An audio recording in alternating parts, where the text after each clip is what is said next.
Up next, the WHL show with Gabriel Neumann. Welcome back to the WHL show. Today I am holding my mic because it feels cool and hopefully it looks just as cool, even though, I don't know, we're trying new things. So today we are going to be talking about a bunch of different stuff. We are doing the normal recap that we usually do for the past week. Last week we did a rerun of the one of the most popular episodes that I've had so far with Connor Roulette and Austin Elliott. So if you want to check that out, make sure that you go and watch that episode. But that was voted on Twitter as one that you guys wanted to rewatch, so we went ahead and did a rerun for that one. This week we are going to be jumping back into that recap, as I mentioned, of the goings on, the standings, the stats of the past week in the WHL. So because we did a rerun last week, I didn't go over the stats. So the stats that I'm going to be comparing from, because usually I compare this week's stats to last week's stats and the standings and the points and etc. But this week it'll be a 2-week comparison because, of course, we didn't go over that last week. So this week we are going to go ahead and jump in with the player of the week and then the goaltender of the week. The player of the week is none other than Connor Bedard himself, Regina Pat's captain. He right now, of course, is rated as the top prospect of the NHL, the 2023 NHL draft. He's rated first, or ranked first in pretty much every single ranking that you will ever see. He was originally selected by the Regina Pats first overall in the 2020 WHL prospects draft. And right now he is at 270 points over 132 games in his 132 regular season games in his career. That is 133 goals and 137 assists, which is, of course, absolutely insane. And you can see from those numbers alone why he is such highly rated and ranked in the upcoming draft. The reason he was named Player of the Week, however, this week was because he had an impressive number of points again. For this week specifically, in 4 games played, he had 17 points. That would be 9 goals and 8 assists for 17 points in 4 games, which is, again, absolutely insane. Right now, he leads the WHL in goals, assists, and shots on goal. And of course, when we're talking about points leaders and such, we'll talk about that again. We'll cover that again. But right now, his 11 game winning goals this season are also in first place. With Sunday's goal, the goal today's Tuesday, so 2 days ago, the goal 2 days ago, he became the first Regina Pats skater in 39 years to score 70 times in a regular season. So 39 years ago was the last time somebody scored as many goals as he has, which is, again, absolutely insane. So again, back to this week and what's been going on with this happenings and this week. He led all of the WHL skaters in with points over the last week. Again, 17 of those, and he became the first WHL player in 27 years to reach 140 points in a regular season in the process. So another absolute record being shattered by over a long period of time. I hope you get what I'm trying to say. Um, and then so March 15th was Wednesday. That was his first game that he played last week. He had a 6-3 win over the Brandon Wheat Kings with 4 points, 2 goals, and 2 assists. On Friday the 17th, he had points on all 5 goals scored in that win against the Moose Jaw Warriors. He had a hat trick that game and 2 assists. That game was actually the game that the Regina Pats clinched a berth in the 2023 playoffs. Fun fact. On Saturday, the 18th, he had 6 points in 1 game with 3 goals and 3 assists. So, of course, with that hat trick actually was his 9th of the season, and that was a 7-3 win over the Moose Jaw Warriors. On Sunday, the 19th, his last game of the week, he had a goal and an assist in a 4-2 win over the Saskatoon Blades. Now for our and then also, sorry, Connor Bedard and the Regina Pats their next game is going to be on Friday, March 24th. They're going to be playing against the Saskatoon Blades. That'll be at 7 p.m. Mountain Time. So if you're a fan of either, feel free to tune into the game. And if you have tickets to those games, have fun. And now for our goalie of the week, it's going to be Kyle Kelsey of the Red Deer Rebels. He had one game played last week, but that game was actually a shutout. So he had a point one, or a point one, sorry, a 1.000 save percentage, and then a 0.00 goals against average. He is from Maple Ridge, BC. He was originally selected by the Moose Jaw Warriors in the 5th round of the 2019 WHL draft and was actually traded to the Red Deer Rebels in May of 2022. So this is his first full season with the Rebels, and obviously he's doing great. He right now holds a career 20-11-2-3 record, a 2.69 goals against average, a .907 save percentage, and 4 shutouts across his 36 WHL starts or games with the Rebels. He actually, with the victory that he had to get that shutout, he had he reached his 20 win mark with the victory on Friday. Right now, he leads all Eastern Conference goaltenders with 4 shutouts across this 2022-2023 season. And the shutout that he got was against, it was a 2-0 win over the Swift Current Broncos. He had 34 saves, and 20 of those 34 were in the third period. So the first 2 periods were averaged 7 shots on goal. I didn't look at the exact number. I probably should have, but the first 2 periods averaged for 7 shots on goal from the other team, and then the third one they had 20, and so he managed to stop every single one, and of course got that shutout. He got first star, of course, for that game, as he deserved.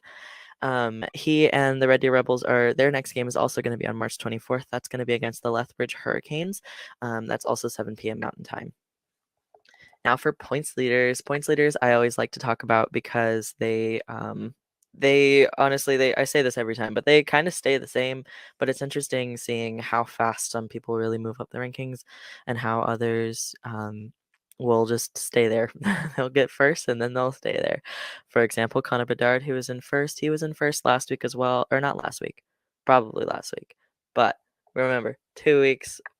This is comparing to 2 weeks ago. So 2 weeks ago, he was in first with 123 points this season. This week, 2 weeks later, he's, of course, still in first with 142 points this season. Amazing. Last week, 2 weeks ago, Zach Benson of the Winnipeg Ice was in second with 97. This week, Zach Benson is actually in third with 98. Second place this week goes to Chase Wheatcroft of the Prince George Cougars with 105. 2 weeks ago, Connor Bedard was in first with goals, of course, with 59. This week, he has 70. 2 weeks ago, he was in first for assists as well with 64. This week, he has 72. Stanislav Svozil of the Winnipeg Ice he was in second place for assists 2 weeks ago with 62. Now Svozil is down to third place with 67. Second place actually this week goes to Riley Height of the Prince George Cougars. He is another top-rated prospect going into the 2023 NHL draft. He has 70 assists this season. Now for our goaltenders, goals against average is going to be quick note before I say this. The Seattle Thunderbirds goaltenders, I think that they are by far the strongest tandem that we have in the league because they consistently lead the rankings for goaltenders and just stats, and they are just both 2 incredibly solid players and very admirable. So for goals against average, Thomas Milic, last week or 2 weeks ago, it was Scott Ratzlaff of the Seattle Thunderbirds with a 2.00 goals against average. This week, it is Thomas Milic with first place at the 2.02 goals against average. Second place last week or 2 weeks ago, I keep doing that. 2 weeks ago was actually Milic again. He had a 2.06, so he's gone up, obviously. And then this week in second is going to be Scott Ratzlaff, of course, strong tandem, as I was saying, with a 2.03 goals against average. Our save percentage is actually the same rankings as it was 2 weeks ago. Only the number for first has gone up a little bit. But Connor Unger is the second place for save percentage. He's been sitting at .925, and that's because, of course, he hasn't been playing, so his numbers haven't changed. And then for first place, of course, Thomas Millage. 2 weeks ago, he had a .927 save percentage. This week, he has a .928, so he is in first there. And yeah, so that's I'm definitely interested to see how that's going to change going into playoffs, and also what when/if Unger starts playing, how his numbers will differentiate from what they have been. Yeah, fun times.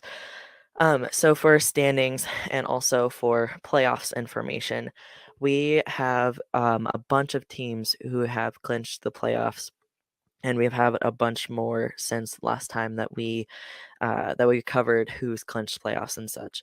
So we have determined the top seeds for each division. The Winnipeg Ice are in first for the East. The Red Deer Rebels are in first for the Central Division. The Kamloops Blazers are in first for the BC Division, and then the Seattle Thunderbirds are in first for the US Division.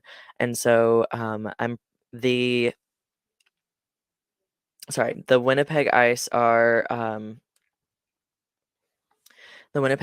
going to be in the first spot for the so for like the playoffs format wise, the Ice are in first guaranteed, Red Deer's in second guaranteed, Saskatoon in third guaranteed. Their opponents are yet to be determined, but right now it's looking like Saskatoon will be against the Regina Pats, and then the other two up in the air, but we shall see how that goes.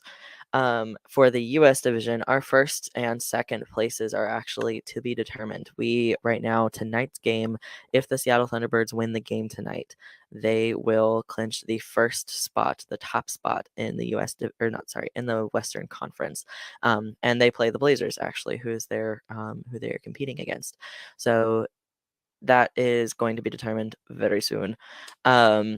But we do have the bottom two, or not bottom two, but like we have the others determined. So the Portland Winterhawks are going to be playing against the Everett Silvertips, and then for playoffs, and then the Prince George Cougars are going to be playing against the Tri-City Americans. Yeah, great matchups. Definitely excited to see how those go. Games are set to start not next week, but the week after. So yeah. Now for teams who have actually clinched playoffs, of course we have Winnipeg, Red Deer, Saskatoon, Winnipeg, Red Deer, Seattle, Kamloops, and then Saskatoon. And also this is in no particular order. I just jotted them down. Saskatoon, Portland, Everett, Tri-City, Prince George, Vancouver Giants. Vancouver, Moose Jaw, Lethbridge, Regina, and Kelowna. The last four, Moose Jaw, Regina, Lethbridge, Kelowna, those are the most recent teams to clinch playoffs. And yeah. Fun times. And so now for standings and how each team is standing. There again, like our points leaders, they are very similar to what they always are.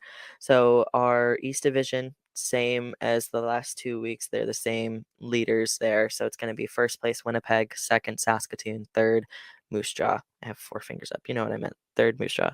The Central Division is also going to be the same. It's going to be Red Deer, then Lethbridge, then Calgary. Oh wait, I totally lied. Third, Central Division is not the same. The third place is different. I was looking at that. I was like, that's not right. Moose. Medicine Hat was in third place last 2 weeks. So the past 2 weeks they were in third, but they've dropped down to fourth. And Calgary Hitmen are now in third for the Central Division. Fun times. For the U.S. division, we also only have one change there. So first and second have been the same, Seattle and then Portland. Third place has been kind of a tug of war between Everett and Tri-City, but right now Tri-City is prevailing and they are in third.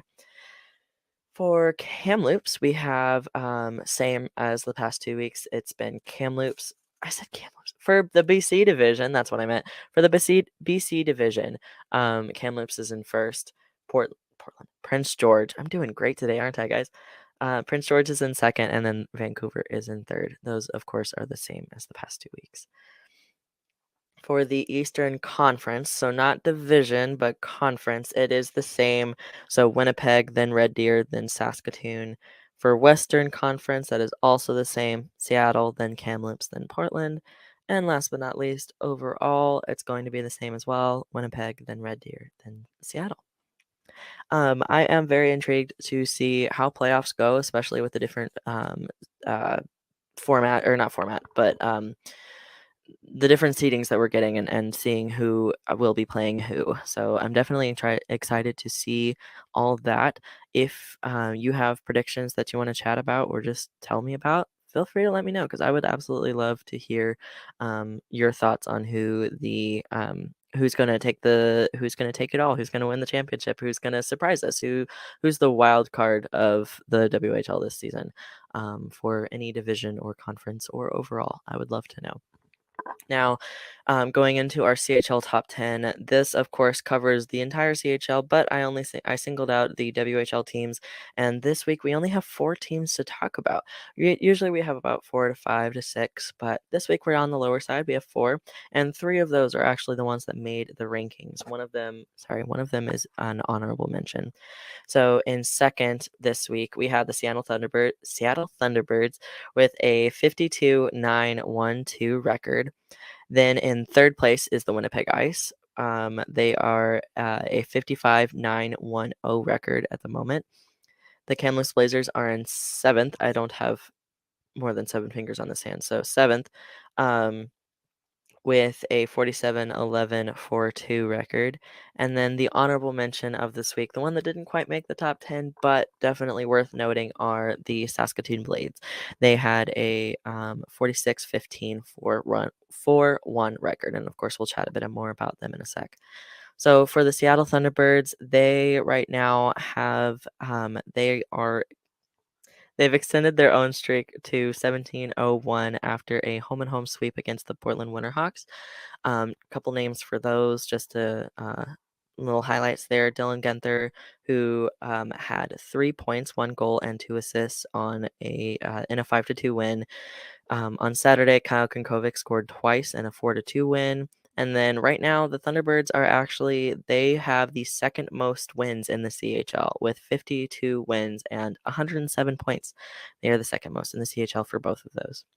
Now, the Winnipeg Ice, who I'm sure a bunch of you may be expected to be in that first spot or above Seattle at least, they are in third. They right now are on they've collected. They had Sorry, I'm gonna try again. Their last 3 games were against the Prince Albert Raiders, and they won all 3. So they got 6 of 6 points possible in those games. Couple names for them, of course, going to be Matthew Savoy, who had 2 goals in a 4-3 road trip win, or road win. Over the weekend, they had a 10-2 win over the Raiders. Oh, where Zach Ostapchuk had 3 goals and 5 points in that game alone. So holy. And then right now the Ice are leading the CHL with wins and with points. So they are while the Thunderbirds are in second for those, the Winnipeg Ice are in first. So now we go to our 7th place of the week, which is our Kamloops Blazers. They are right now on a 9-game winning streak, which is, again, awesome. They are actually the first club in week 24 to move up the rankings. Matthew Semenoff had an 8-point game. I did a double take when I first read that because wow. He had an 8-point game and an 11-1 win over the Victoria Royals. Oh my. Um, that's fun. And then they swept a home and home against Kelowna, and then they had a 5-2 home win on Friday. Logan Stankoven had an overtime winner on Saturday with in a 6-5 victory. And right now in the WHL, not CHL, but WHL, the Blazers are in third for the amount of wins, and they have 47. Now, for an honorable mention, the Saskatoon Blades, they won 2 of 3 of their last games, or of their games last week, and they are, of course, still in the honorable mention category. A couple names for them: Tanner Molendijk was credited with the game winner in a 3-2 win over the Swift Current Broncos. Justin Lee's he had a goal on a 3-2 win over the Brandon Wing Kings. The Blades week did end with a little bit of a sour loss. It was against the Regina Pats with the 4-2 loss. That was the same one that Connor Bedard actually scored once and got an assist in. Um, but they are in, again, WHL, not CHL. They are fourth most in the WHL for wins with 46. Woo! Great, great, great. So yeah, I always really like talking about the CHL top 10 rankings because it's definitely interesting to look at and it's super fun. And then for our general news, there's really not that much to really cover today. Because even though, I mean, I did compile a couple stuff from the past 2 weeks, but it's good. We're going good. We've had a couple players signed to new teams, and also or to NHL teams. And then we've had a few records set, and a couple of those were from the Winnipeg Ice, actually. So their first one was their goaltender, Daniel Hauser. He set an Ice franchise record for victories by a goaltender in a single regular season. Last year, or sorry, this was last done. This record was last set by goaltender Wyatt Hoffman. He played for the Kootenay Ice in 2014, 2015. So it's been a while. And that's another thing. It's always weird to think like how fast time flies because it doesn't it feels like 2014 was just 4 years ago, 5 years ago, but it was really nearly 9 um if you're thinking about like the season. So yeah, follow my train of thought. You got this. Um so back to Hauser. He right now has a 78, yeah, 78 7-3-0 career record over 90 games. That is bonkers. So, um, that means he has won 78 of 90 games played, and 3 of those were overtime losses. And I am just that's amazing because goaltenders are just they're incredible, and I love that. So I love hearing when goaltenders do well.